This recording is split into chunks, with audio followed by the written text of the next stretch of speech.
মা বাবার গুনার কারণে কি সন্তানের উপর বালা মুসিবত আসে?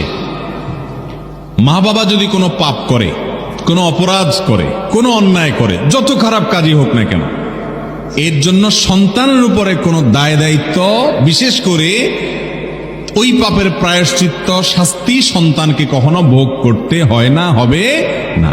কারণ আল্লাহ রাব্বুল আলামিনের কাছে কোনো জুলুম বলতে কিছু নেই। আল্লাহ তাআলা কোরআনে কারীমে বলেছেন, ওয়া আল্লা তাজিরু ওয়াজিরাতুন ভিজরা উখরা, দুনিয়ার কোনো কেউ একজন আরেকজনের পাপের বোঝা বহন করবে না।